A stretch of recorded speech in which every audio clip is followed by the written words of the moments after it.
Total अपने 3 parts में 30 questions cover करने के बाद अब आ गए हम पार्ट 4 पे, जहां पर हम कवर करने वाले हैं अगेन 10 क्वेश्चन, लेकिन सिर्फ एक ही टॉपिक के। एक टॉपिक जिसमें 3 अकाउंटिंग स्टैंडर्ड्स आते हैं और जिसका क्वेश्चन पेपर में 100% कंफर्म आता है 14 नंबर के लिए। तो 14 मार्क्स के लिए आज का ये वीडियो आपके लिए बहुत इंपॉर्टेंट होने वाला है। बट मेरा एक डिस्क्लेमर है, ये क्वेश्चन इंपॉर्टेंट क्वेश्चन है, दैट डज नॉट मीन यही उठकर पेपर में आ जाएंगे। इसका मतलब यह है कि अगर आपने फुल प्रूफ रिवीजन कर लिया है, उसके बाद आप एक ऐसा वीडियो देखना चाहते हैं जिससे आपके कॉन्सेप्ट्स फाइनल ब्रशअप हो जाए पेपर में जाने से पहले, या फिर अगर आप ये चैप्टर प्रैक्टिस स्टार्ट करना चाहते हैं उससे पहले आप देखना चाहते हैं ये क्वेश्चंस देख लूं, फिर इसको हाथ से कर लूंगा, फिर बाकी क्वेश्चंस को एक बार ओवरव्यू कर लूंगा, तो फिर ये वीडियो आपके लिए है। और आज के इस वीडियो में हम कवर करने वाले हैं 3 सबसे important accounting standard, that is AS 21 consolidated financial statement subsidiary का, AS 23 एसोसिएट्स का, AS 27 ज्वाइंट वेंचर का। 10 क्वेश्चन 14 नंबर। चलिए शुरुआत करते हैं आज का वीडियो। तो जी हमारा पहला क्वेश्चन है क्वेश्चन नंबर 31 क्यों? क्योंकि 30 क्वेश्चंस हम ऑलरेडी पार्ट 1, 2, 3 में कवर कर चुके हैं। तो क्वेश्चन नंबर 31 है हमारा, consider the following information of subsidiary MNT limited. अब ये MNT लिमिटेड एक सब्सिडरी है और उसकी 20, 21 और 21, 22 की इंफॉर्मेशन यहां पर हमें दे रखी है।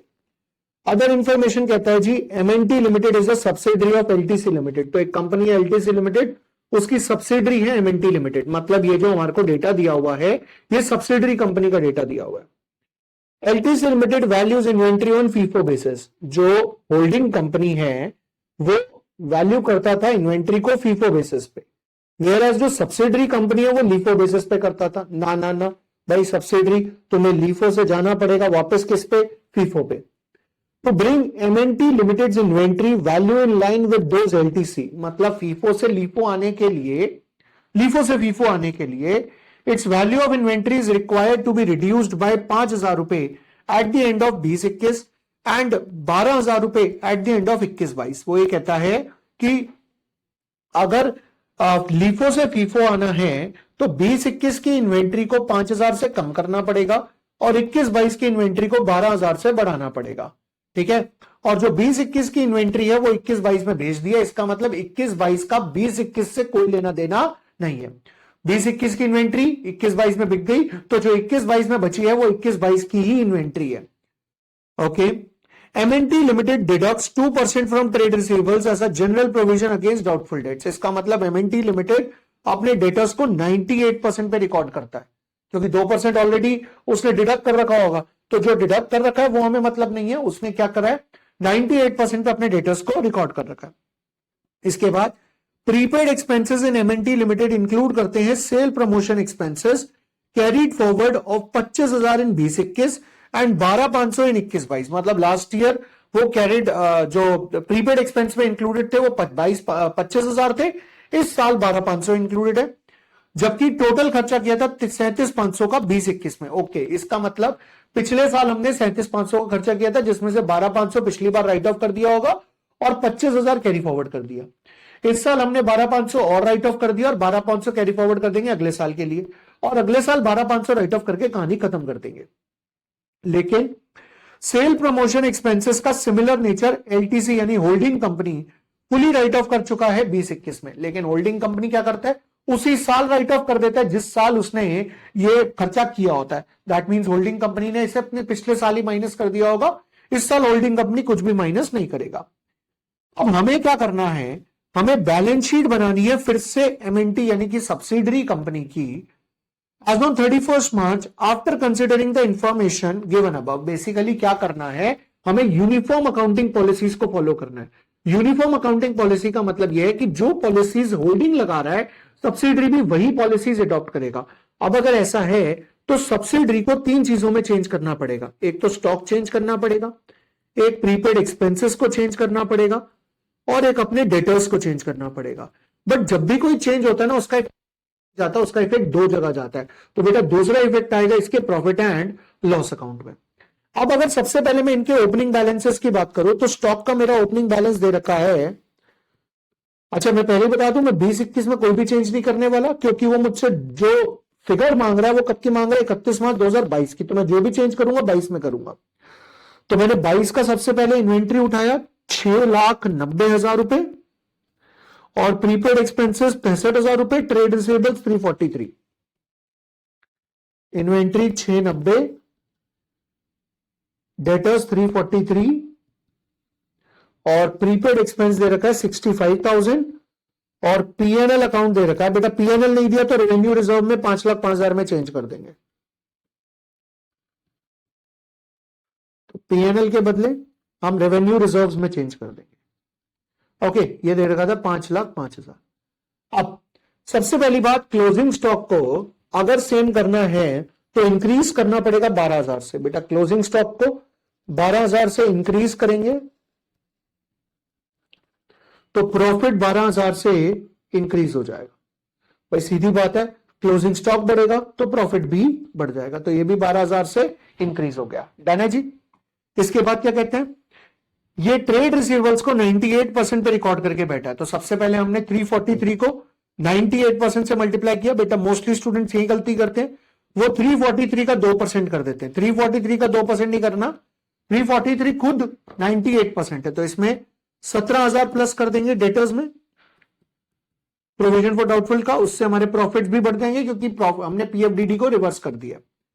ठीक है जी। इसके बाद प्रीपेड एक्सपेंसेस में से 12,500 माइनस कर देंगे तो प्रॉफिट में से भी 12,500 माइनस हो जाएगा। तो बेटा ये हमारी फिगर्स आ जाएंगी। देखो जी, अब हमारी फिगर्स आपके सामने देखते हैं। 690 प्लस 12, 7,02,000 रुपए आपका स्टॉक आ गया। ये देखो स्टॉक आ गया 72। 65 माइनस 12,500 ये हो जाएगा आपका 52,500। प्रीपेड एक्सपेंस हो गए आपके 52,500 के। इसके बाद 343 प्लस 17,000 ये हो जाएगा आपका 3.5 लाख रुपए का डेटर्स।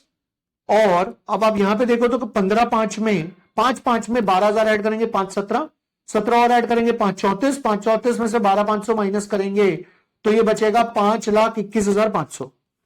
तो रेवेन्यू रिजर्व हमारा, ये देखो रेवेन्यू रिजर्व 5,11,500।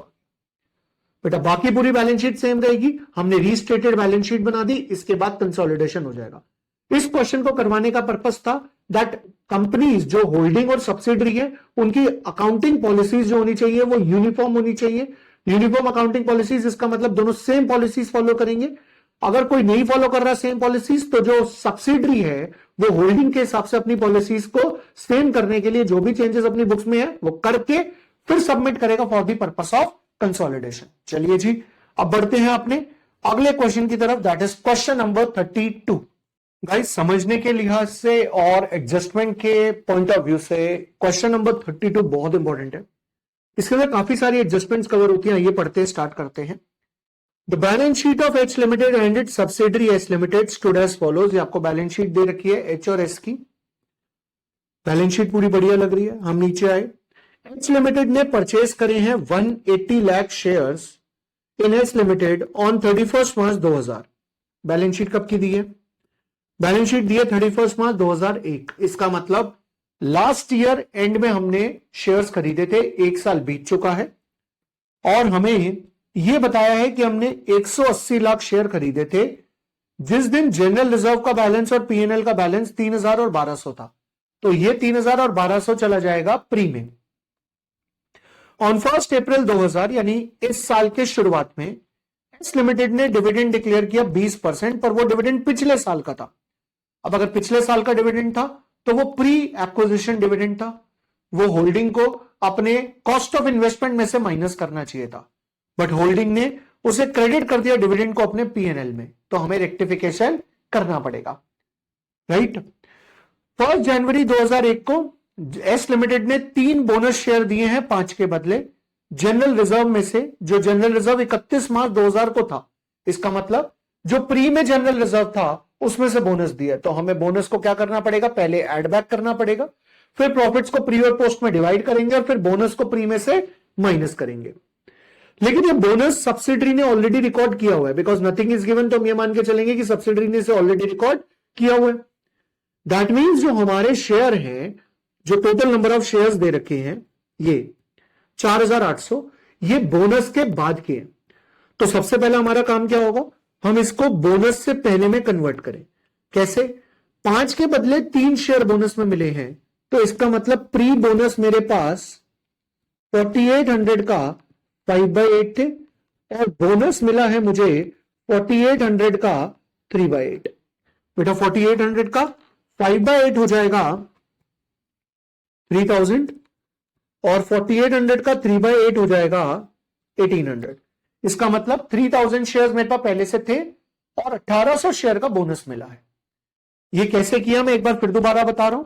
बेटा ये क्वेश्चन मैं थोड़ा सा स्लो समझा रहा हूं ताकि जिन बच्चों को कंसोलिडेशन मान लो अच्छे से क्लियर नहीं है उनको क्लियर भी हो जाए, और जो बच्चा कंसोलिडेशन कर चुका है उसको स्लो लग रहा होगा तो एटलीस्ट अपनी स्पीड फास्ट कर लेगा, पर जिसको फास्ट लग रहा है वो बेचारा स्लो नहीं कर पाएगा। ठीक है, तो इसलिए आराम से करा रहा हूं। अगर आपको लगता है स्लो है तो आप 1.5x में देख लो।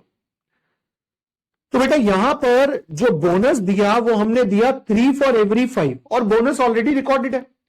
अब बोनस ऑलरेडी रिकॉर्डेड है तो इसका मतलब आपके पास पहले 5/8 शेयर थे और आपने 3/8 का बोनस दिया तो आपके पास 8/8 शेयर हो गए। तो मैंने 4800 को 5/8 से मल्टीप्लाई किया तो प्री बोनस शेयर्स आ गए और 3/8 से मल्टीप्लाई किया तो पोस्ट बोनस शेयर आ गए।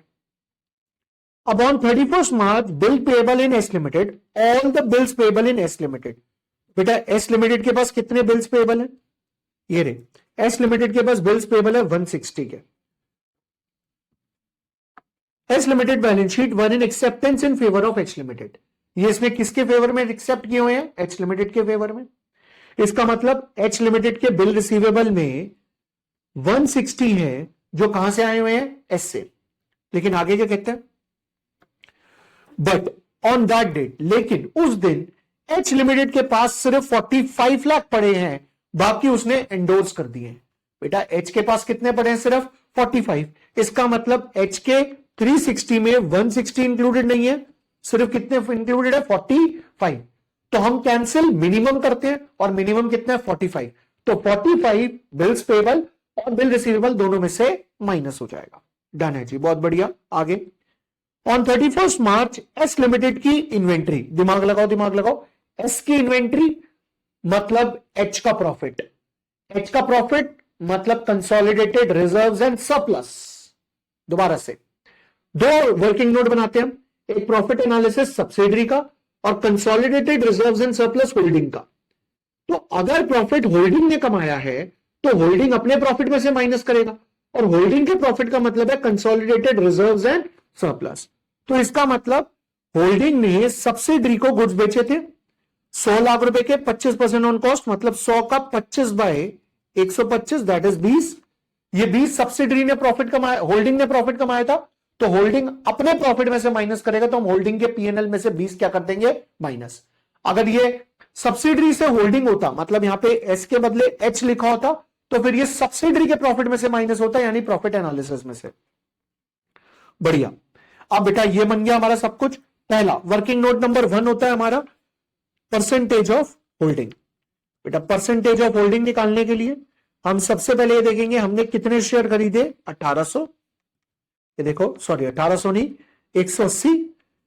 इस 180 शेयर के ऊपर हमें भी बोनस मिला होगा 3/5 का, राइट भाई। अगर हमने 180 खरीदे हैं तो इस साल जब बोनस मिलेगा तो हमें भी तो मिलेगा। तो 180 इंटू 3 डिवाइडेड बाई 5 108, और टोटल नंबर ऑफ शेयर्स है 480 इंटू 100। अब बेटा 180 प्लस 108 हो गए 288 डिवाइडेड बाय 480 इंटू 100, तो ये आ गया 60%। परसेंटेज ऑफ होल्डिंग आ गई 60%। अभी हमारा बन गया पहला वर्किंग नोट। अब हम चलते हैं अपने दूसरे वर्किंग नोट पे। बेटा हमारा दूसरा वर्किंग नोट ही इस पूरे क्वेश्चन का सबसे इंपॉर्टेंट वर्किंग नोट होता है। दूसरा वर्किंग नोट होता है हमारा profit analysis. Please balance sheet को मत देखना, मैं आपको प्रॉफिट एनालिसिस बनाकर दे रहा हूं। प्रॉफिट एनालिसिस में हम दो कॉलम बनाते हैं, प्री का एक, पोस्ट का। और पोस्ट के कॉलम को हमने बनाया एक प्री का और एक पोस्ट का। पोस्ट के कॉलम को दो में डिवाइड किया जाता है, जनरल रिजर्व और पीएनएल, यानी जितने भी प्रॉफिट्स के टाइप हैं उसमें डिवाइड किया जाएगा। अब सबसे पहले प्री में, बेटा सबसे पहले प्री में जनरल रिजर्व था 3000 लाख और पीएनएल था 1200 लाख, ट्रांसफर कर दिया। प्री में 3000 का जनरल रिजर्व और 1200 का पीएनएल ट्रांसफर कर दिया, राइट। आप जनरल रिजर्व देखेंगे बैलेंस शीट में कितने, तो बेटा बैलेंस शीट में हमारे को जनरल रिजर्व दे रखा है क्लोजिंग में 1380, अब इस 1380 में बोनस को ऐड बैक करेंगे, 1380 बोनस को ऐड बैक किया 1800 और उसमें से 3000 माइनस कर दिया जो हमने प्री में ट्रांसफर कर दिया। तो बेटा बचेगा हमारे पास 180, वो 180 जनरल रिजर्व का पोस्ट में लिख दिया जाएगा। और जो 3000 का बोनस है, वो 1800 का जो बोनस है वो प्री में से माइनस हो जाएगा। I hope you got it. पहले 1800 को जनरल रिजर्व के क्लोजिंग बैलेंस में ऐड बैक किया, फिर जनरल रिजर्व में से 3180 आ गया, 3180 में से 3000 प्री में डाल दिया तो 180 पोस्ट में डाल दिया, और वो 1800 रुपए का जो बोनस हमने ऐड बैक किया था वो प्री में से माइनस कर दिया क्योंकि वो प्री प्रॉफिट्स को बिलोंग करता है। देन इसके बाद बारी आई पीएल। पीएल का क्लोजिंग बैलेंस हमें दे रखा है 1620। अब इसमें मैं डिविडेंड ऐड बैक करूंगा। आओ चेक करें डिविडेंड कितने परसेंट है। तो बेटा डिविडेंड दे रखा है 20% और डिविडेंड बोनस से पहले वाले शेयर्स पे दिया है। तो बोनस से पहले हमारे पास कितने नंबर ऑफ शेयर्स थे, अभी अभी हमने निकाला, बोनस से पहले हमारे पास नंबर ऑफ शेयर्स थे 3000। तो 3000 का 20% हो जाएगा 600। तो 1620 में से 600 ऐड और 1200 माइनस कर दिया क्योंकि 1200 ऑलरेडी प्री में डाल दिया। तो 2220 में से 1200 गया तो 1020 पोस्ट में चला गया और 600 का डिविडेंड प्री में से माइनस हो गया। डन है जी। अब डिविडेंड की एडजस्टमेंट भी हो गई और बोनस की एडजस्टमेंट भी हो गई। ये हमारा प्रॉफिट एनालिसिस बन गया। क्या आ गया हमारा प्रॉफिट एनालिसिस, 3000 प्लस 1200 4200, 4200 में से 1800 जाएंगे, 4200 में से 2400 जाएंगे अगर मान लेते हैं तो 1800 बचेगा, 1800। यहां पे 180, यहां पे 1020। इसको हम डिवाइड कर देंगे 60-40 में, 60% 40%, क्योंकि 60% कॉस्ट ऑफ कंट्रोल हो जाएगा उसमें जाएगा, माइनॉरिटी में 40% जाएगा। तो 1800 का 60% 1080 और ये 720, ये 108, ये 72 और 1020 का 60% 612 और 40% हो जाएगा 408। ठीक है बेटा, ये आ गया हमारा फाइनली प्रॉफिट एनालिसिस। अब बारी है कॉस्ट ऑफ कंट्रोल की। आइए कॉस्ट ऑफ कंट्रोल कैलकुलेट करते हैं। बेटा तीसरा working note cost of control. Cost of control में सबसे पहले आती है cost of investment. Cost of investment हमें दे रखी है क्वेश्चन में, ये भी इन्वेस्टमेंट इन शेयर्स कितना दे रखा है 3000। तो बेटा कॉस्ट ऑफ इन्वेस्टमेंट हो गई 3000। इसमें से माइनस होगा share in share capital. Share in share capital कितना होगा 60% 4800 का। बेटा 4800 का 60% होगा 2880। इसमें से माइनस होंगे प्री एक्विजिशन प्रॉफिट्स 1080 जो आपने अभी निकाले थे, 1800 का 60%, ये देखो ये रहा 1080। और साथ साथ इसमें से माइनस होगा प्री एक्विजिशन डिविडेंड का रेक्टिफिकेशन, क्योंकि आपने प्री एक्विजिशन डिविडेंड को पीएनएल में ट्रांसफर कर दिया। ये देखो ये दिया हुआ है, होल्डिंग ने प्री एक्विजिशन डिविडेंड को कहां ट्रांसफर किया, प्री एक्विजिशन डिविडेंड को पीएनएल में ट्रांसफर किया, जबकि प्री एक्विजिशन डिविडेंड कहां ट्रांसफर होता है कॉस्ट ऑफ इन्वेस्टमेंट में।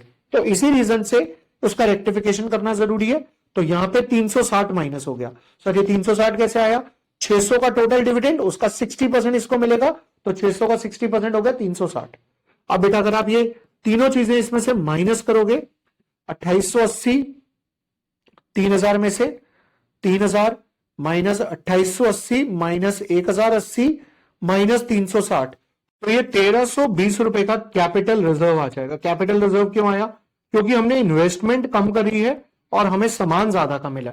ठीक है, तो ये 1320 का कैपिटल रिजर्व आपको रिजर्व्स एंड सरप्लस की हेडिंग में दिख जाएगा। अभी मैं आपको बताऊंगा ये रिजर्व्स एंड सरप्लस 7159 कैसे आया, ये अभी मैं आपको पूरी बात बता दूंगा, पर आप ये मान के चलो 1320 का आपका कैपिटल रिजर्व आ गया। बेटा इसके बाद चौथा हमारा जो वर्किंग नोट बनता है वो बनता है माइनॉरिटी इंटरेस्ट का। माइनॉरिटी इंटरेस्ट में शेयर इन शेयर कैपिटल आएगा, 2880 इसको मिल गया, तो इसको मिलेगा 4800 का बचा हुआ 40%, तो 40% हो जाएगा 1920। इसके बाद इसको मिलेंगे प्री एक्विजिशन प्रॉफिट 720 के। इसके बाद इसको मिलेंगे पोस्ट एक्विजिशन प्रॉफिट 72 का, और एक और था 72 के साथ था 408 का, तो 408 का इसको ये प्रॉफिट मिल गया। बेटा माइनॉरिटी इंटरेस्ट मुझे देखने को मिल रहा है 1920 प्लस 720 प्लस 72 प्लस 408, 3120 का मुझे माइनॉरिटी इंटरेस्ट देखने को मिलेगा। ये देखो बेटा 3120 का माइनॉरिटी इंटरेस्ट मैंने आपके सामने टिक कर दिया। ठीक है जी, माइनॉरिटी इंटरेस्ट समझ आ गया बेटा। पांचवा वर्किंग नोट मेरा कौन सा होता है? कंसोलिडेटेड रिजर्व्स एंड सरप्लस का मुझे जगह ढूंढनी पड़ेगी भाई, ये रही। चलो बेटा, कंसोलिडेटेड रिजर्व्स एंड सरप्लस का पांचवा वर्किंग नोट बनेगा, फिफ्थ वर्किंग नोट। अब उसमें जनरल रिजर्व और पीएनएल, सबसे पहले होल्डिंग का लिखेंगे बेटा। होल्डिंग का जनरल रिजर्व है 2784 और पीएनएल है 2715। अब इसमें हम ऐड करेंगे सब्सिडरी का जो हमारे को मिला है जनरल रिजर्व में, हमें मिला है 108 और पीएनएल मिला है 612। इसके बाद बेटा इसमें से माइनस होगा rectification of pre acquisition dividend. जो प्री एक्विजिशन डिविडेंड हमने पीएनएल में इंक्लूड कर दिया था वो इसमें से माइनस हो जाएगा। कितना था वो? 360, राइट बेटा। इसके अलावा एक हमने प्रॉफिट था जो सब्सिडरी को सेल करके कमाया था बेटा। सब्सिडरी को हमने सेल करी थी तो उस सेल के ऊपर अनरियलाइज प्रॉफिट था 20 का, ये 20। ठीक है, तो ये 20 हम रिकॉर्ड करेंगे। 20 क्या करेंगे? पीएनएल में से माइनस कर देंगे। स्टॉक रिजर्व 20 माइनस हो गया पीएनएल से।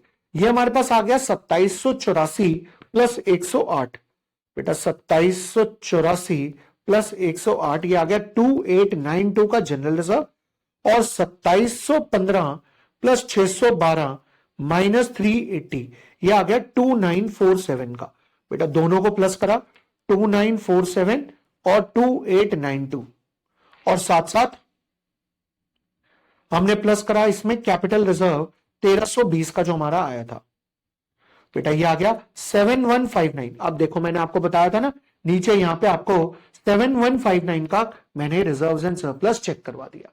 डन है बेटा। ये 5 वर्किंग नोट मैंने किस लिए बनवाए थे? इसी के लिए बनवाए थे। अब मुझे क्या करना है? अब तो मुझे सिर्फ खेल खेलना है। सबसे पहला शेयर कैपिटल आती है सिर्फ और सिर्फ होल्डिंग की, तो कितनी शेयर कैपिटल आएगी? 12,000। 12,000 शेयर कैपिटल आ गई। ये देखो बेटा 12,000 शेयर कैपिटल आ गई। डन है। इसके बाद बारी आई ट्रेड पेबल्स की बेटा। ट्रेड पेबल्स में आएंगे मेरे क्रेडिटर्स 1461, उसके क्रेडिटर्स 854। प्लस करते हुए चलना, कैलकुलेटर सबके पास होना चाहिए, नहीं है तो पॉज करके लेकर आओ, फटाफट भाग के जाओ। 1461 प्लस 854 प्लस 372 मेरे बिल्स पेबल, प्लस उसके बिल्स पेबल 160, पर 160 में से 45 माइनस कर देंगे कॉमन बैलेंस, तो हमारे पास 2802 रुपए के ट्रेड पेबल्स आ गए। डन है जी।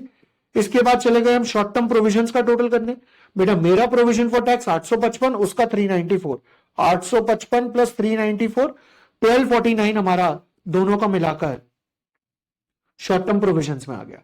ठीक है बेटा। इसके बाद अदर करंट लायबिलिटी, आइए देखते हैं। अदर करंट लायबिलिटी मेरी 1200, उसकी नहीं है, तो 1200 ये आएगी पूरी की पूरी।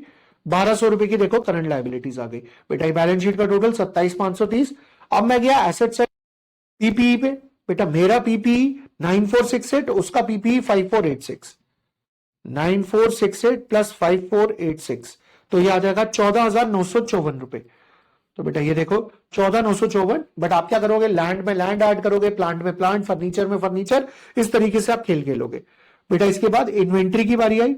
इन्वेंट्री के अंदर इन्वेंट्री ऊपर ही है, ये रहा बेटा। नॉन करंट इन्वेस्टमेंट अब नहीं आएगी। इन्वेंट्री 3949 और 1956, 3949 और 1956, इसमें से 20 माइनस कर देंगे किस चीज का? 20 माइनस करेंगे स्टॉक रिजर्व का, तो 5885 आ जाएगा हमारे पास। ये देखो बेटा 5885। अब जाएंगे ट्रेड रिसीवेबल्स के पास। ट्रेड रिसीवेबल्स में 2600 के डेटर्स मेरे, 1363 के डेटर उसके, फिर उसके बाद 360 के बिल्स पेबल मेरे और 199 के उसके बिल्स रिसीवेबल, और उसमें से 45 कॉमन बैलेंस माइनस कर देंगे तो 4477 आ जाएगा। ये देखो बेटा 4477। अब इसके बाद 520 और 1694, आइए ऊपर दिखा देता हूं मैं आपको बेटा। Short term loans and advances मेरा 520, इसका 0 है तो 520 आ जाएगा। ठीक है। और इसके बाद कैश एंड कैश इक्विवेलेंट में मेरा 1490, उसका 204, आप ऐड करोगे तो 1694 आएगा। 1490 204 1694 आ गया बेटा। ये 1694 लिखेंगे बैलेंस शीट में एसेट साइड पे, हमारी बैलेंस शीट मैच हो जाएगी। तो मेन ये 5 वर्किंग नोट थे जो मैंने आपको बनाकर दे दिए। अगर आपको लगता है ये 5 वर्किंग नोट आपको नोट करने हैं तो मैं आपको एक बार दिखा देता हूं, आप अपने रजिस्टर में आराम से तसल्ली से नोट कर लीजिए पॉज करके, ठीक है जी। 1 2 3 4 5 ये दूसरा था, ये बाकी 4 वर्किंग नोट है।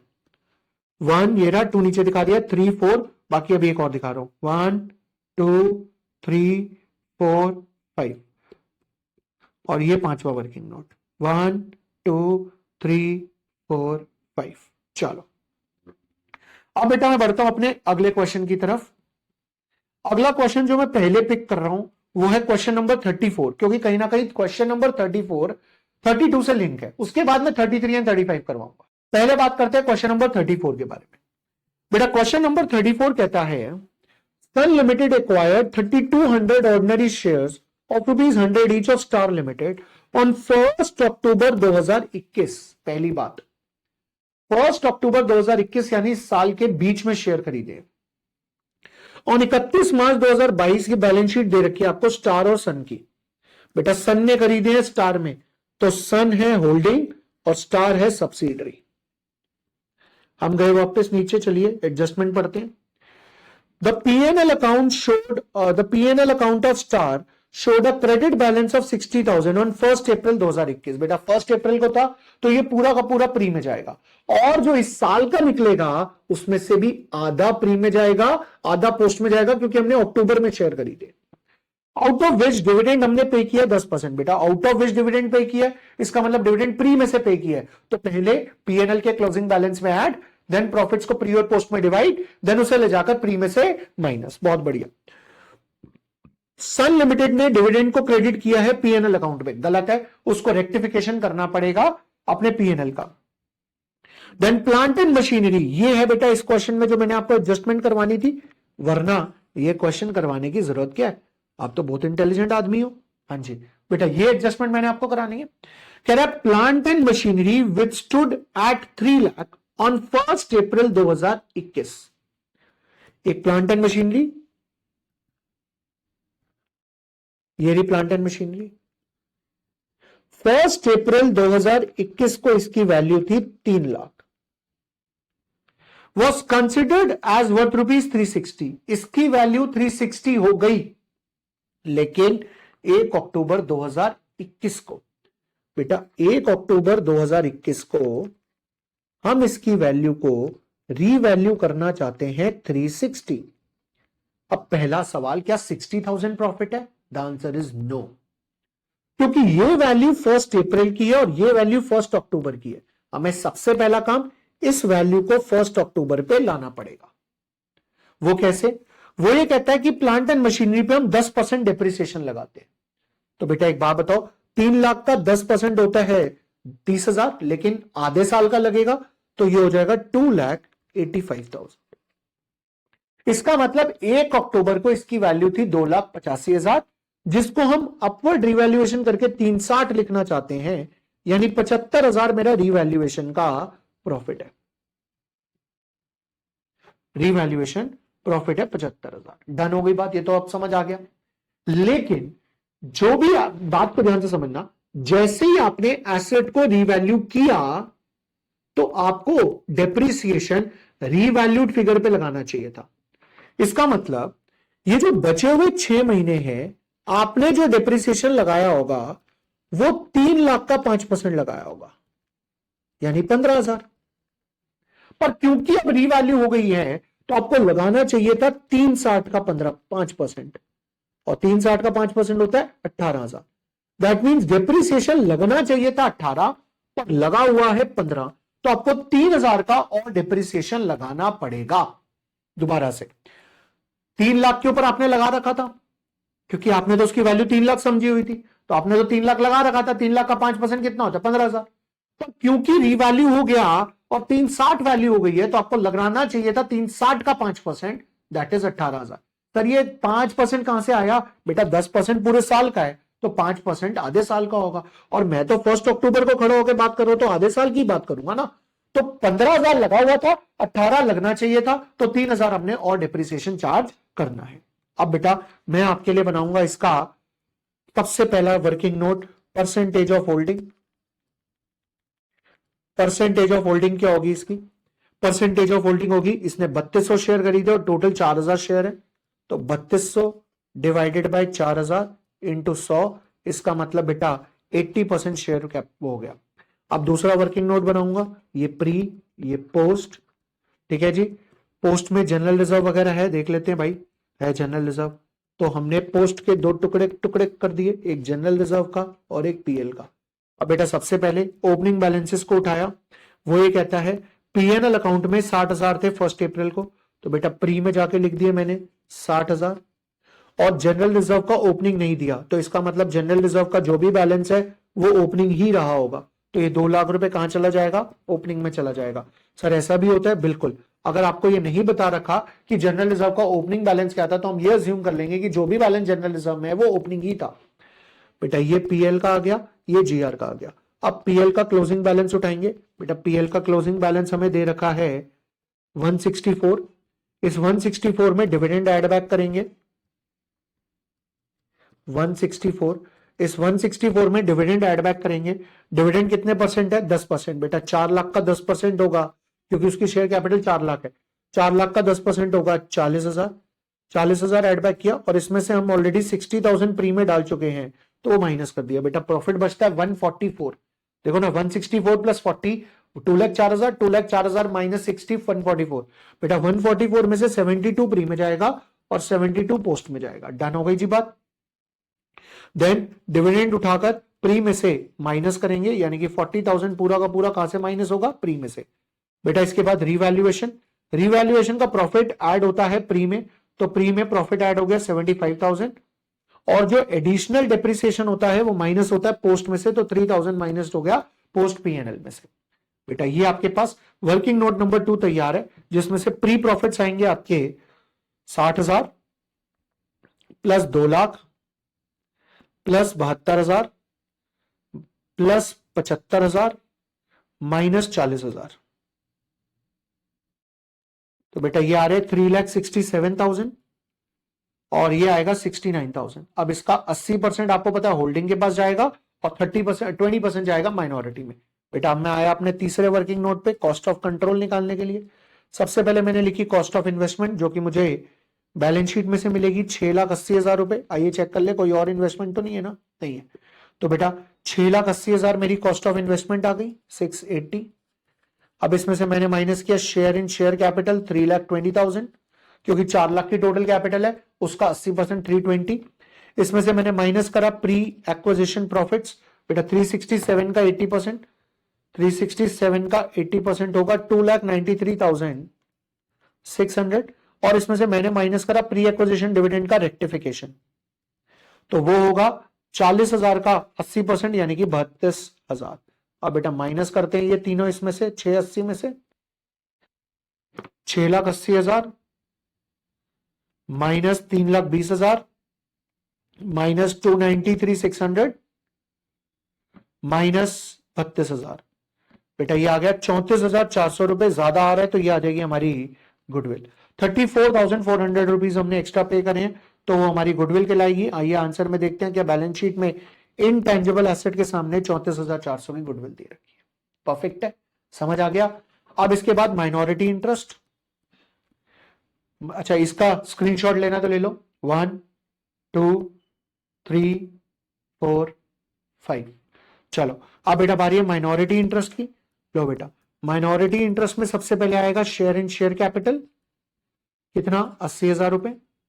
फिर इसमें आएंगे प्री एक्विजिशन प्रॉफिट 367 का 20%, 367 का 20% यानी 73,400, और फिर पोस्ट एक्विजिशन प्रॉफिट्स जो कि 69,000 थे, उसका 20% 13,800, 13,800। ये पोस्ट एक्विजिशन प्रॉफिट्स हो गए। बेटा आप दोनों का टोटल करो, 80,000 प्लस 73,400 प्लस 13,800, ये आ गया 1,67,200 minority interest. Minority interest 1,67,200 rupees. अब बारी है लास्ट वर्किंग नोट की, कंसोलिडेटेड रिजर्व्स एंड सरप्लस। बेटा इसमें जनरल रिजर्व पीएल, सबसे पहले एच लिमिटेड का लिखेंगे, बहुत सिंपल बनेगा ये तो। एच लिमिटेड का जनरल रिजर्व है 480, 114,400 पीएल है, तो जनरल रिजर्व में 4,80,000 और पीएल में 114,400।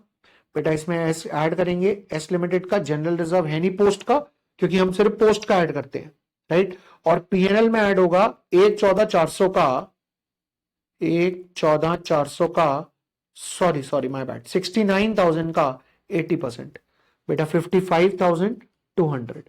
फिर इसमें से माइनस होगा रेक्टिफिकेशन प्री एक्विजिशन डिविडेंड का। बेटा प्री एक्विजिशन डिविडेंड है हमारा 40,000, 40,000 का 80% यानी 32,000 इसमें से माइनस हो जाएगा। चलिए अब इसका टोटल करके देखते हैं। 480, 4,80,000 प्लस 1,14,400 प्लस 55,200 माइनस 32,000। बेटा इन सब का टोटल आएगा 6,17,600। ये देखो बेटा 6,17,600 हमारे को दे रखा है। That's it.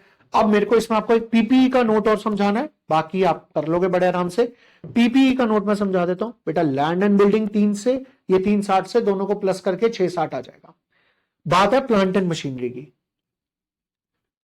Plant and machinery जो है वो आएगा, प्लांट एंड मशीनरी 480, समझना बेटा ध्यान से, 4,80,000 एच का, 2,70,000 एस का।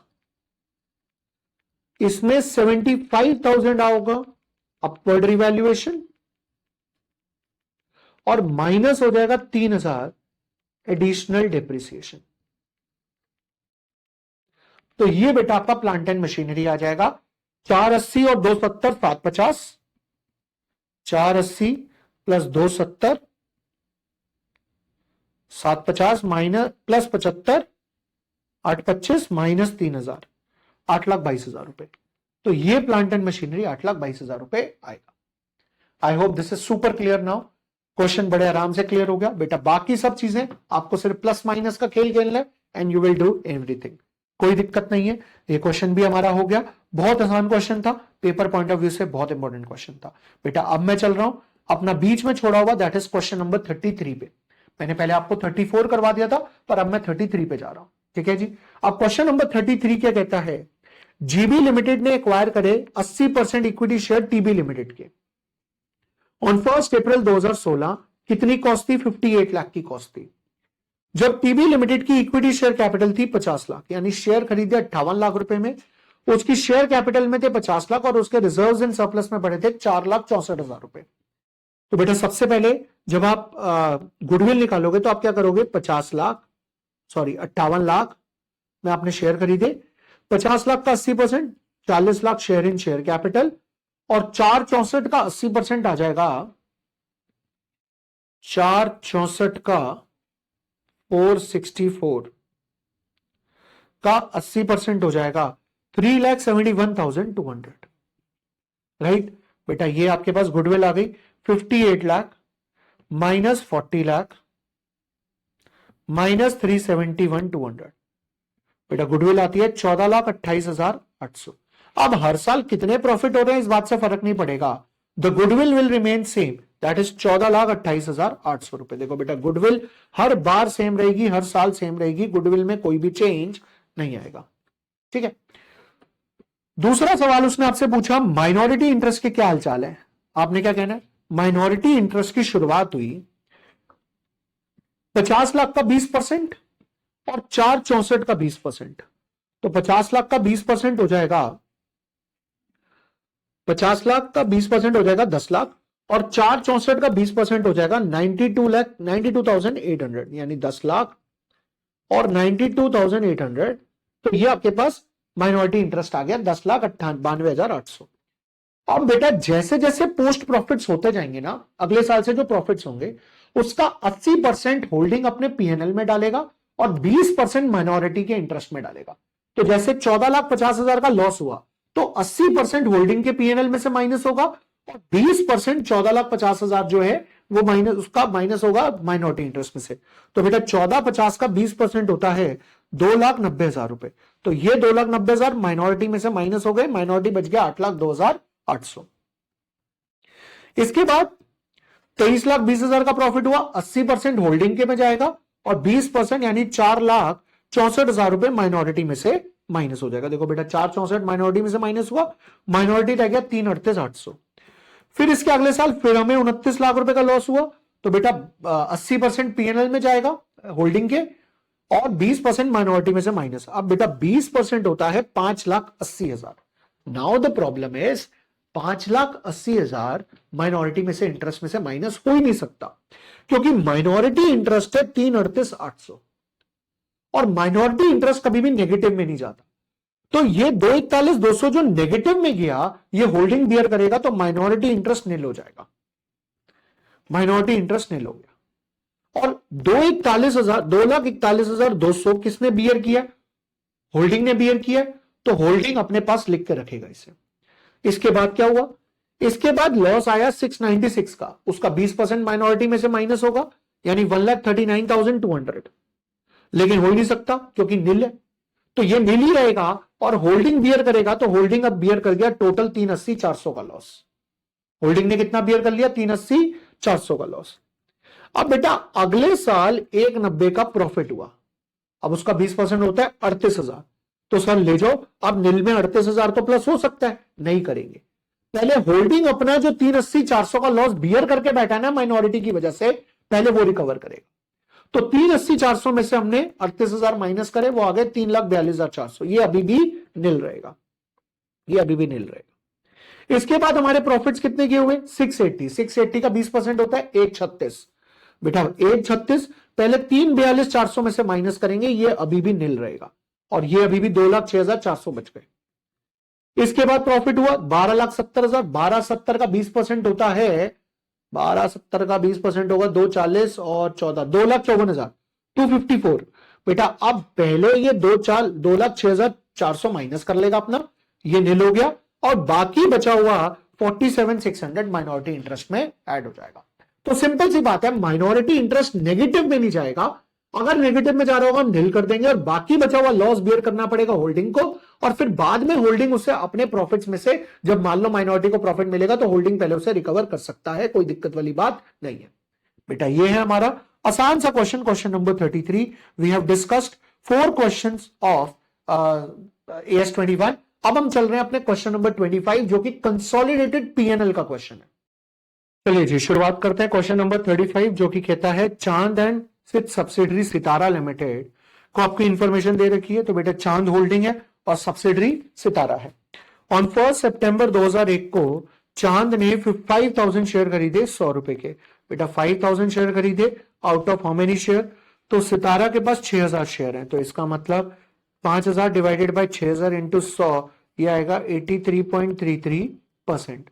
इसके बाद सितारा लिमिटेड ने डिविडेंड पे किया 31 मार्च का पिछले साल का, और डिविडेंड जो है वो करेक्टली एंटर्ड है चांद। इसका मतलब चांद ने डायरेक्टली उसको अपने प्रॉफिट में से माइनस कर रखा है, हमें कुछ करने की जरूरत नहीं है, क्योंकि करने की जरूरत तब होती है जब चांद ने उसे अपने पीएनएल में से प्लस किया होता, राइट। उसने अपनी इन्वेस्टमेंट में से माइनस कर रखा है, हमें करने की जरूरत नहीं है, तो इसका कोई एडजस्टमेंट नहीं करना। नेक्स्ट बेटा ये कहता है चांद ने सितारा को 1,75 के गुड्स बेचे थे। बेटा 1,75 के गुड्स बेचे थे, तो ये इंटर कंपनी ट्रांजेक्शन है, तो सितारा के रॉ मटेरियल कंज्यूम्ड में 1,75 और चांद की सेल्स में 1,75 इंक्लूडेड है, जो कि माइनस हो जाएगा इंटर कंपनी ट्रांजेक्शन के नाम से। देन इसके बाद इस 1,75 को 20% सेलिंग प्राइस पे बेचा गया था। इन्वेंट्री के अंदर इंक्लूडेड है चांद से खरीदी हुई 70,000 की इन्वेंट्री। बेटा 70,000 की जो इन्वेंट्री में इंक्लूडेड है उसमें से 20% पक्की बात है प्रॉफिट होगा। बेटा 20% प्रॉफिट, ये 14,000 स्टॉक रिजर्व कहलाएगा। इसको लास्ट में ले जाकर हम माइनस कर देंगे, लास्ट में भी कर सकते हैं, बीच में भी कर सकते हैं। डन। सेलिंग और distribution expenses of Sitara limited में 21,250 हैं जो उसने चांद को पे करे हैं। तो बेटा सेलिंग एंड डिस्ट्रीब्यूशन सितारा वाले में 21,250 हैं, 21,250 इसमें इंक्लूडेड है, जो इसने किसको पे करे हैं? सिर्फ चांद को। तो बेटा चांद के अदर ये ऑपरेटिंग इनकम के अंदर भी ये इंक्लूडेड होगा 21,250 रुपए। इसके बाद ये कहता है जनरल और एडमिनिस्ट्रेशन चार्जेस ऑफ चांद लिमिटेड में 28,000 है जो उसने सितारा को दिए। मतलब इसके जनरल एक्सपेंसेस में 28,000 है और इसने इसको दिए सितारा को। तो बेटा ये सितारा में इंक्लूडेड होंगे 28,000 रुपए से। इसके बाद ये कहता है सितारा लिमिटेड ने चांद के रिसोर्सेज यूज करे थे, इसलिए सितारा ने चांद को 5,000 की रॉयल्टी पे करी है। तो बेटा सितारा की पे की हुई रॉयल्टी ये 5,000, ये और कुछ नहीं है, ये किसको पे करी है? चांद को। अब सर आपको कैसे पता कि ये जो चारों चीजें हैं ये sale and other operating income में इंक्लूडेड है? तो बेटा ये देखो दिया हुआ कंसल्टेंसी, रॉयल्टी, ब्रोकरेज जो भी रिसीव्ड आई है वो ऑपरेटिंग इनकम के अंदर ही है। अब हमें इस क्वेश्चन में कंसोलिडेटेड पीएनएल बनाना है। बेटा पीएनएल में सबसे पहले आता है रेवेन्यू फ्रॉम ऑपरेशन। आइए जी, रेवेन्यू फ्रॉम ऑपरेशंस में आएगी 33,25,000 की सेल। कैलकुलेटर उठाइए मेरे साथ। 33,25,000 रुपए की सेल चांद की, 33,25,000 प्लस 19,07,500 की सेल सितारा की, माइनस 1,75,000 कॉमन सेल मतलब inter company transaction, 21,250 inter company transaction, 28,000 inter company और 5,000 भी इंटर कंपनी ट्रांजेक्शन। बेटा ये आपके पास आ जाएगी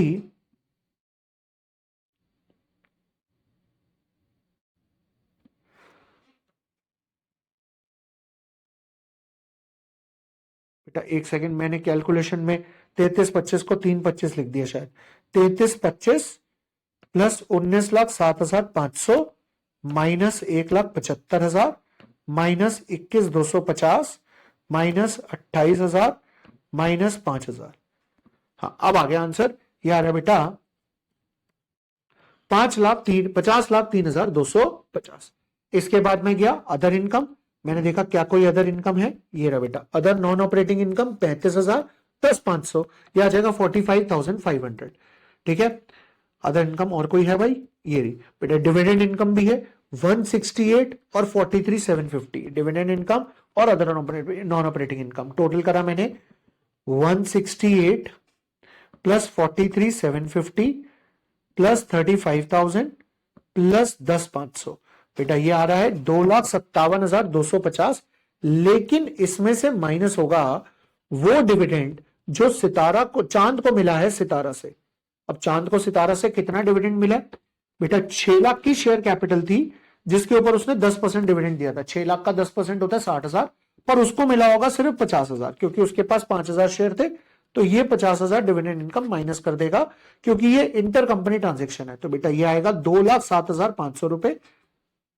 अब यहां पर जो ये 181 दिया हुआ है ना, मैं अभी आपको यहां पे दिखा रहा हूं, मैं लिख रहा हूं 2,07,500 रुपए। अब मैं आपको बताऊंगा ये 181 क्यों दिया हुआ है। ठीक है, अभी थोड़ी देर रुक जाओ, अभी बताऊंगा। चलिए अब मैं आगे बढ़ा expenses.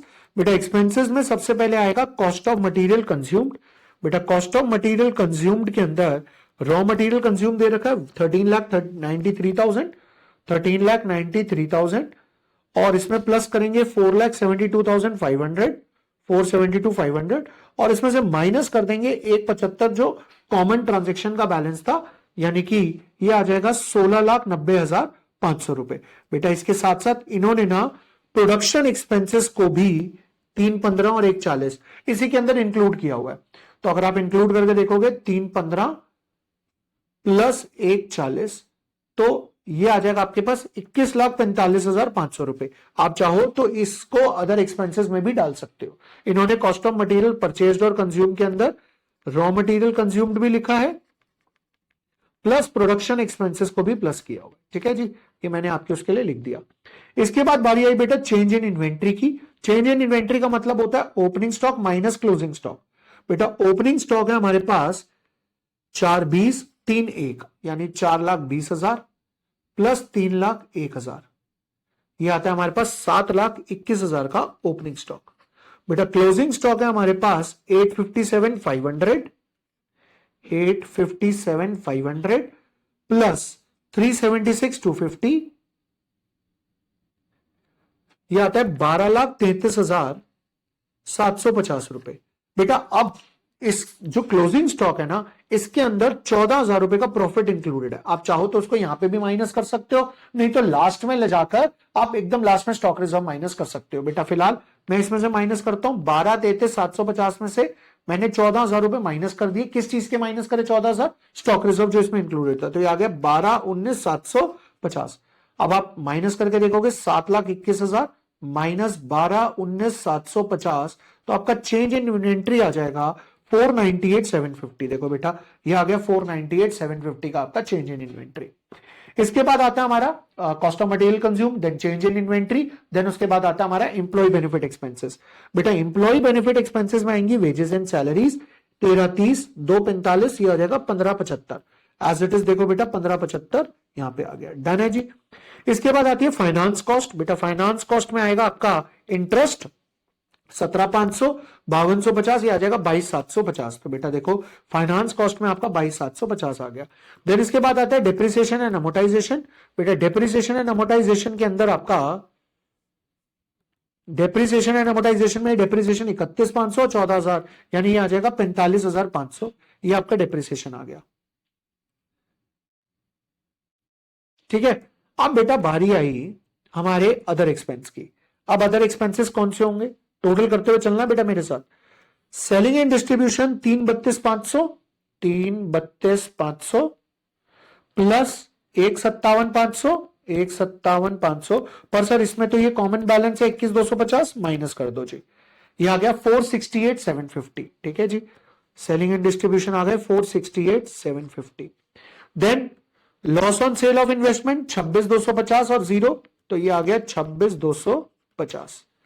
Then general and administration 280 plus 1,22,500 minus 28,000 जो कॉमन है, ये आ गया बेटा 374,500।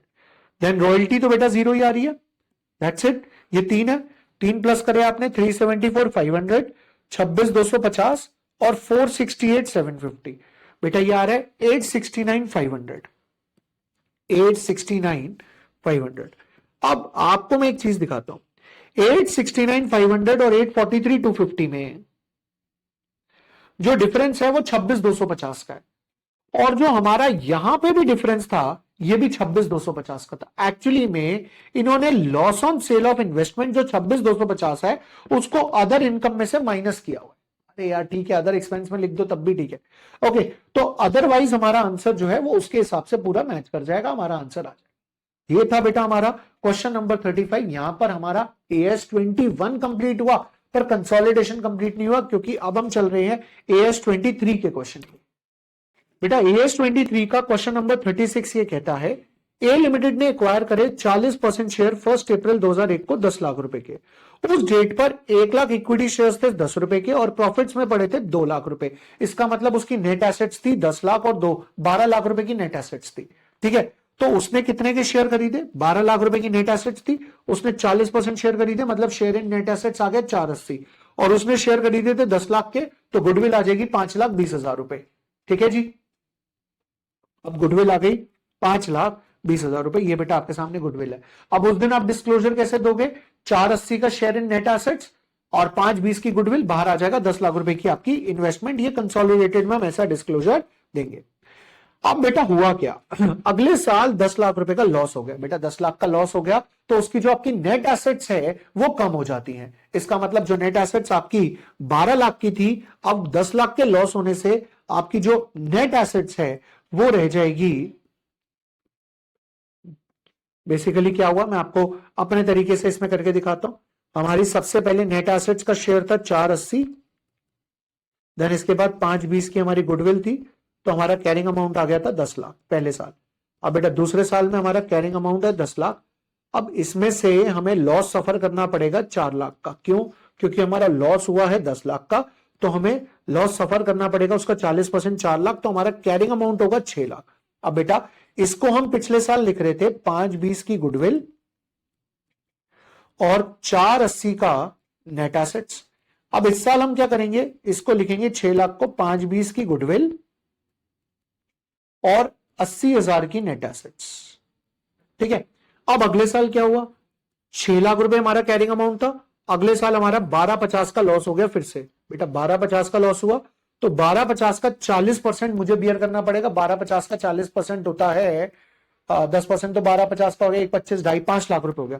बेटा 5 लाख मुझे बियर करना पड़ेगा, मतलब मेरा कैरिंग अमाउंट आएगा 1 लाख से। अब इस 1 लाख का डिस्क्लोजर में कैसे दूंगा, 5,20 की गुडविल और माइनस 4,20 का net assets. Net assets minus 4,20 से दिखाऊंगा, 5 की गुडविल हो जाएगी, बाहर जो आंसर आ जाएगा वो मेरा कितना आ जाएगा, 1 लाख आ जाएगा। बेटा अगले साल मुझे फिर से 5 लाख का लॉस हुआ। अब अगर अगले साल फिर से 5 लाख का लॉस हुआ तो अब मेरी जो नेट एसेट्स थी वो कितनी थी, मतलब जो कैरिंग अमाउंट था वो 1 लाख था। 5 का 20% यानी मुझे 2 लाख का लॉस सफर करना पड़ेगा, मतलब मेरा कैरिंग अमाउंट हो जाएगा अब 0। माइनस 1 लाख नहीं, कैरिंग अमाउंट कितना होगा 0। अब मैं इसका डिस्क्लोजर कैसे दूंगा, goodwill 520, net assets -520 and that's it. इसका मतलब आपको AS23 के अंदर एसोसिएट्स के केस में कैरिंग अमाउंट को माइनस में नहीं लेके जाना है। कैरिंग अमाउंट मैक्सिमम प्लस तक रहेगा, 0 तक रहेगा, उसके आगे माइनस में नहीं जाएगा। ठीक है जी, ये है बेटा बहुत आसान सा क्वेश्चन, क्वेश्चन नंबर 36। इसी का क्वेश्चन नंबर 37 क्या कहता है, उस पर चलते हैं। आइए बेटा क्वेश्चन नंबर 37 समझते हैं। क्वेश्चन नंबर 37 कहता है ए लिमिटेड ने बी लिमिटेड में 25% शेयर खरीदे और कितने के खरीदे, 3 लाख। जिस दिन खरीदे थे उस दिन नेट एसेट्स थी हमारी 10 लाख की। बेटा 10 लाख का 25% होता है 2.5 लाख। 10 लाख का 25% होता है 2.5 लाख और उसने 3 लाख के खरीदे हैं, तो 50,000 रुपए की गुडविल आ रही थी। ये देखो मैं आपको दिखा देता हूं, ये हमारी गुडविल आ रही है। देखो बेटा 3 लाख के खरीदे थे, ठीक है, और 2.5 लाख उसमें से कॉस्ट ऑफ इन्वेस्टमेंट माइनस करा तो बाकी गुडविल आ गई। लेकिन लेकिन लेकिन अभी आगे है क्वेश्चन। क्वेश्चन ये कहता है कि A limited received dividend from B limited for the year ended 31 March 2001 at 40% from the reserves. A limited को बी लिमिटेड से 40% डिविडेंड मिला पिछले साल का, बेटा 31 मार्च 2001 का, और उसने शेयर कब खरीदे थे, 31 मार्च 2001 को, यानी कि लास्ट डेट पे खरीदे। पर डिविडेंड तो पूरे साल का होता है, तो उसको पिछले साल का जो डिविडेंड मिला 40% वो होगा उसका प्री एक्विजिशन डिविडेंड। कितना डिविडेंड मिला होगा, उसने खरीदे 25% शेयर। बेटा शेयर कैपिटल है 5 लाख की, 5 लाख का 40% होता है 2 लाख। 2 लाख का उसको 25% मिलेगा, यानी उसको डिविडेंड मिला होगा 50,000 रुपए। कैसे, 5 लाख टोटल कैपिटल है, हमने उसका 40% डिविडेंड दिया पर उसे मिलेगा सिर्फ 25%, यानी कि उसे डिविडेंड मिल गया 50,000 का। डिविडेंड कितना मिल गया, 50,000। बेटा ये 50,000 जो है वो हमेशा माइनस होता है कॉस्ट ऑफ इन्वेस्टमेंट में से। प्री एक्विजिशन डिविडेंड कहां से माइनस होता है, कॉस्ट ऑफ इन्वेस्टमेंट में से। तो देखो सबसे पहले उसने क्या किया, गुडविल की कैलकुलेशन के लिए जो 3 लाख रुपए था कॉस्ट, उसमें से पहले माइनस करे 50,000 रुपए। बेटा ये 50,000 किस चीज के माइनस करे उसने, 50,000 जो माइनस करे वो प्री एक्विजिशन डिविडेंड के माइनस कर दिए, 2.5 लाख रुपए आ गया। बेटा इस 2.5 लाख में से 25% माइनस किया नेट एसेट्स का। नेट एसेट्स कितनी थी, 10 लाख। 10 लाख का 25% होता है 2.5 लाख, तो गुडविल हो गई नील। बोलो जी क्लियर हो गई बात, गुडविल कितनी आ गई, नील। अब अगले साल क्या हुआ, अगले साल उसने प्रॉफिट कमाया 7 लाख का और डिविडेंड डिक्लेयर किया 50%। बेटा डिविडेंड डिक्लेयर 30 अप्रैल को किया, यानी कि बाद में किया, तो अभी डिविडेंड का कोई मतलब नहीं है। अभी सिर्फ क्या है, 7 लाख का प्रॉफिट हुआ है। तो बेटा जो 7 लाख का प्रॉफिट हुआ है, जो 7 लाख रुपए का प्रॉफिट हुआ है उसका 25%, 7 लाख का 25% होता है 1,25,000, वो हम कैरिंग अमाउंट में ऐड कर देंगे, यानी कि 4,25 से अब अपनी इन्वेस्टमेंट को दिखाएंगे। तो देखो हमारी 2.5 लाख की पहले थी, कॉस्ट ऑफ इन्वेस्टमेंट कितनी थी, ये देखो कॉस्ट ऑफ इन्वेस्टमेंट आई थी 2.5 लाख। इस 2.5 लाख के अंदर हमने ऐड कर दिया 40%, 1,75, तो 4,25 से अब हम दिखाएंगे गुडविल नील थी, तो 4,25 से ही डिस्क्लोजर हो जाएगा। बेटा ये है हमारा क्वेश्चन नंबर 37, जो कि आपका AS23 का। AS23 में ये 2 क्वेश्चन बहुत इंपॉर्टेंट है। अब हम चलते हैं AS27 पे, जिसके 3 क्वेश्चन करके हमारा चैप्टर ही खत्म हो जाएगा। आपको उसके अलावा 3 क्वेश्चन के अलावा करने की भी जरूरत नहीं है कोई। चलिए जी आ जाइए क्वेश्चन नंबर 38 करते हैं। क्वेश्चन नंबर 38 कहता है mister A B mister C entered into a joint venture to purchase a land, construct and sell flats।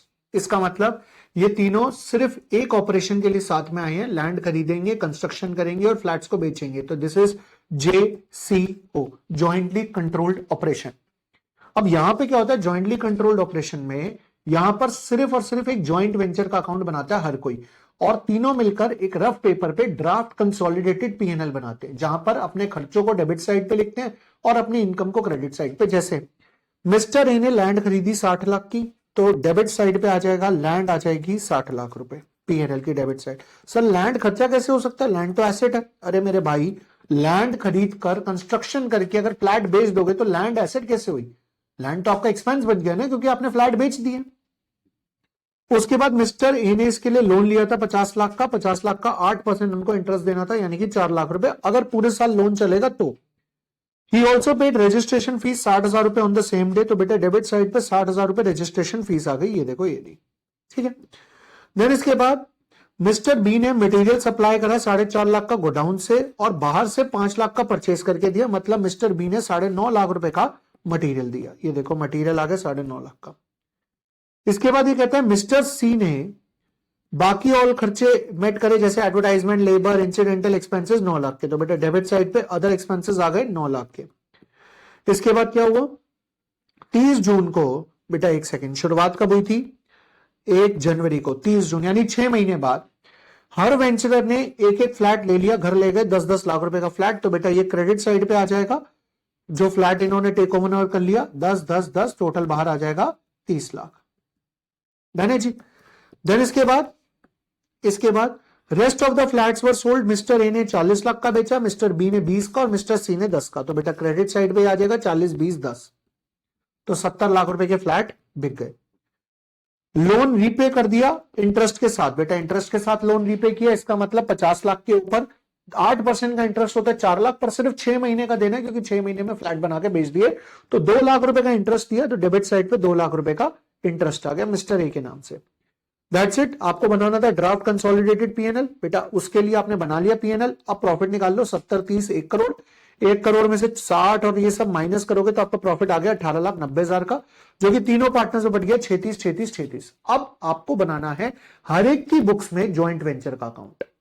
अब जैसे मिस्टर ए ने, मैं आपको अकाउंट दिखाऊं उससे पहले मैं आपसे पूछना चाहता हूं, मिस्टर ए ने क्या हुआ, मिस्टर ए ने 10 लाख जेब से लगाए, 50 लाख का लोन लिया, फिर 60,000 के रजिस्ट्रेशन का खर्चा किया, फिर 2 लाख का इंटरेस्ट पे किया। बदले में मिस्टर ए को क्या मिला, बदले में मिस्टर ए को 40 लाख रुपए की एक फ्लैट बेच के मिल गया और 10 लाख रुपए का एक खुद का फ्लैट मिल गया, और मिस्टर ए को अभी 18-30 का प्रॉफिट भी मिलना है। अब कैसे करना है, ध्यान से समझना। सबसे पहले मिस्टर ए ने लोन लिया 50 लाख का और 10 लाख रुपए जेब से डाल के 60 लाख की लैंड खरीदी, फिर 60,000 रुपए रजिस्ट्रेशन का खर्चा किया और फिर 2 लाख रुपए इंटरेस्ट पे किया, और उसको मिलना है 630 का प्रॉफिट, क्योंकि 1890 का प्रॉफिट हुआ था तो उसको 630 का प्रॉफिट मिलना है, तो उसने डेबिट साइड पे लिख दिया। अब उसको मिला क्या क्या, देखो सिंपल सी बात है, जो मैंने लगाया, यानी जो मैंने लगाया वो मुझे वापस मिलना चाहिए। तो मैंने 60 लाख रुपए लगाए, वापस मिलने चाहिए, तो 60 लाख डेबिट हो गया। मैंने 60,000 रुपए रजिस्ट्रेशन फी करी, वापस मिलनी चाहिए। मैंने जो 2 लाख रुपए इंटरेस्ट पे किया, वापस मिलना चाहिए, और जो मेरा 630 का प्रॉफिट है वो भी मुझे मिलना चाहिए।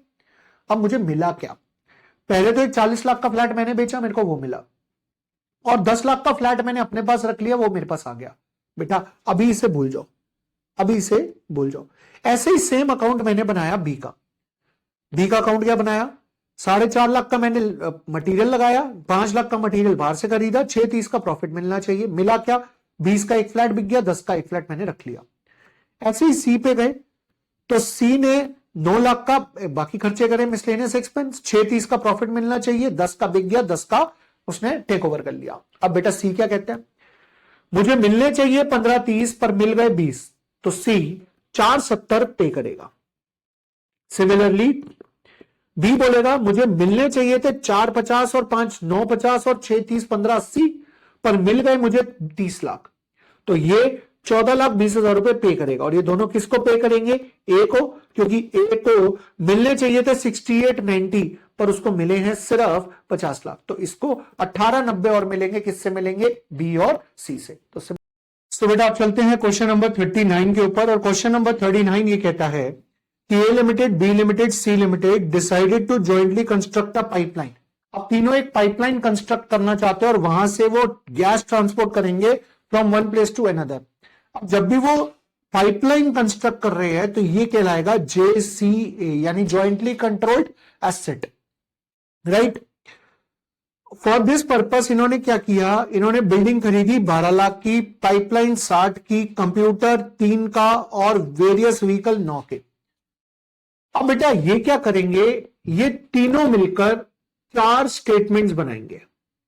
एक ए बनाएगा अपनी बैलेंस शीट, एक बी बनाएगा अपनी बैलेंस शीट, फाइनेंशियल स्टेटमेंट्स मतलब, एक सी बनाएगा अपने फाइनेंशियल स्टेटमेंट्स, और एक बनेंगे कंसोलिडेटेड बैलेंस शीट।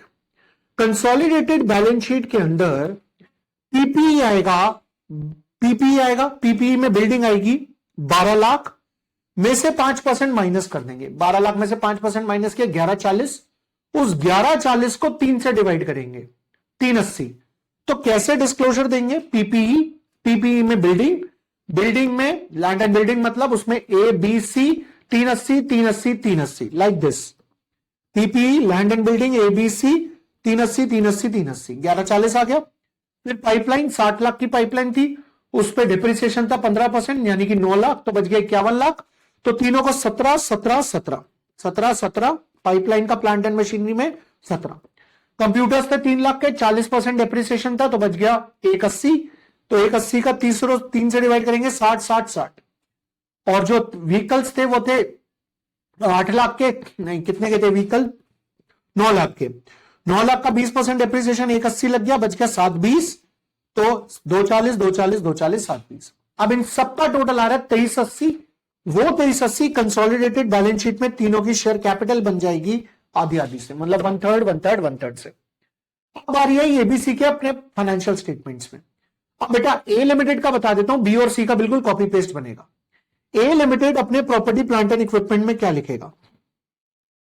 ए लिमिटेड अपने पीपीई में बिल्डिंग लिखेगा 4 लाख माइनस 20,000 से, फिर 20 लाख माइनस 3 लाख से, फिर कंप्यूटर्स 1 लाख माइनस 40,000 से, और व्हीकल्स 3 लाख 3 से डिवाइड हो जाएगा माइनस 60,000 से।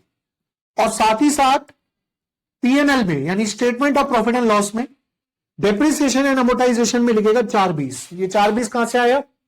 व्हीकल का, बिल्डिंग का, कंप्यूटर का और पाइपलाइन का, चारों को मिलाकर 1/3 तीनों लेंगे। और साथ ही साथ उसने ये कहा था कि इस पाइपलाइन के ऊपर हर साल 6 लाख का खर्चा होगा, तो तीनों में डिवाइड कर दिया 2-2 लाख रुपए, वो अदर एक्सपेंसेस में चला गया 2 लाख। राइट? तो ये बन गया बेटा एबीसी का फाइनेंशियल स्टेटमेंट्स का एक्सट्रैक्ट। अब इसके बाद चलते हैं क्वेश्चन नंबर 40 पे। बहुत आसान क्वेश्चन है। क्वेश्चन नंबर 40 ये कहते हैं A limited entered into a joint venture with B limited on one basis and a new company, मतलब जॉइंटली कंट्रोल्ड। अब इसमें क्या करना है? सबसे पहले रिजर्व्स एंड सरप्लस 12 लाख के सी के, तो प्रोपोर्शनेट कंसोलिडेशन में 24 कैसे भाई, 6 लाख प्लस हो गई, हो जाएगा 22 लाख। फिर लोन्स 2 लाख के हैं, 1 लाख प्लस हो जाएगा, ये 4 लाख और ये 5 लाख। फिर इसके बाद करंट लायबिलिटी 1,50,000 प्लस हो जाएगी, तो ये रह जाएगा 450 आ जाएगा, और ये 3 लाख। 975 इसमें ऐड होगा, तो ये 40-25 तो 36 लाख। इसके बाद बेटा इन्वेस्टमेंट इसने करी 2.5 लाख, इसने करी 2.5 lakh, total share capital 5 lakh आपस में कट गया। इन्वेस्टमेंट और शेयर कैपिटल आपस में कैंसिल हो गई। फिर करंट एसेट 50, 25 इसमें ऐड होगा, 2 25 और 1 50। अब बैलेंस शीट बनाएंगे, तो बैलेंस शीट में एक ही बैलेंस शीट में बात करेंगे, तो शेयर कैपिटल आएगी 10 लाख, रिजर्व्स एंड सरप्लस आएंगे 18 + 6 24 लाख, मतलब लिखेंगे 24 लाख, नोट्स टू अकाउंट्स में जाके लिखेंगे ए का 18 और सी का 6 लाख, टोटल 24 लाख। तो 10 लाख 24 लाख, ये देखो बेटा 10 लाख 24 लाख। इसके बाद लोन्स आएंगे 4 लाख और current liability 4.5 lakh. Loans 4 lakh, current liability 4.5 lakh, total 42-50। Similarly assets आएंगी 40-25 और करंट एसेट्स 2-25, 42,50,000। बेटा सेम तरीके से बैलेंस शीट बन जाएगी बी लिमिटेड की भी। बेटा इसी के साथ हमारा AS 21, 23 और 27 तीनों यहां पर कंप्लीट होते हैं, यानी कि 14 नंबर हमारे पक्के हो गए। आपने इस वीडियो को एंड तक देख लिया तो। और अगर इस वीडियो ने आपकी हेल्प करी है तो कमेंट सेक्शन में कमेंट जरूर करना बेटा, ताकि आने वाले बच्चों को जो पहली बार कमेंट देखकर वीडियो देखें तो उनको पता लग जाए कि इस वीडियो ने आपकी कितनी हेल्प करी है। और अपने फ्रेंड से शेयर जरूर करना, क्योंकि शेयरिंग इज केयरिंग, टीचर ने सिखाया होगा, मैं भी सिखा ही रहा हूं। ठीक है जी, तो all the best for your exam. मिलते हैं नेक्स्ट वीडियो में। आज के लिए इतना ही, बाय बाय, टेक केयर।